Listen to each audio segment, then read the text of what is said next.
സംസ്ഥാനത്ത് പനിബാധിതർ കൂടുന്നു. ഇന്ന് പനി സ്ഥിരീകരിച്ചത് 13,257 പേർക്ക്.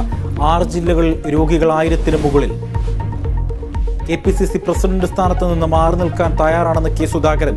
അന്വേഷണത്തെ ഭയമില്ല, നിരപരാധിയാണെന്നും ഉത്തമ ബോധ്യമുണ്ടെന്നും സുധാകരനെ മാറ്റി നിർത്താനുള്ള ഒരു ചർച്ചയും ഉണ്ടായിട്ടില്ലെന്ന് VD സതീശൻ.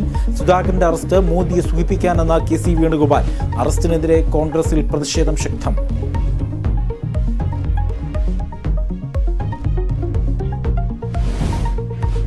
വ്യാജരേഖ ചമക്കൽ കേസിൽ K വിദ്യയ്ക്ക് ജാമ്യം അഗളി പോലീസ് രജിസ്റ്റർ ചെയ്ത കേസിൽ വാദികളോട് ജാമ്യം അനുവദിച്ചത് മണ്ണാർക്കാട് സെഷൻസ് കോടതി.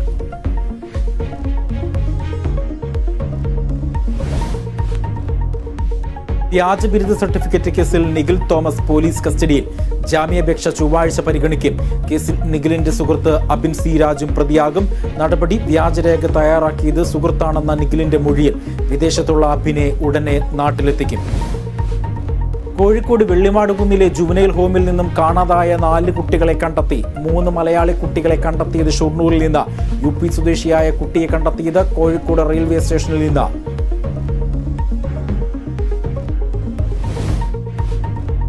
റഷ്യൻ പ്രസിഡന്റ് വ്ളാഡിമിർ പുടിനെതിരെ അട്ടിമറി നീക്കം. റഷ്യൻ സൈന്യത്തിനെതിരെ കലാപത്തിന് ആഹ്വാനം ചെയ്ത് പുടിന്റെ കൂലിപ്പട്ടാളം.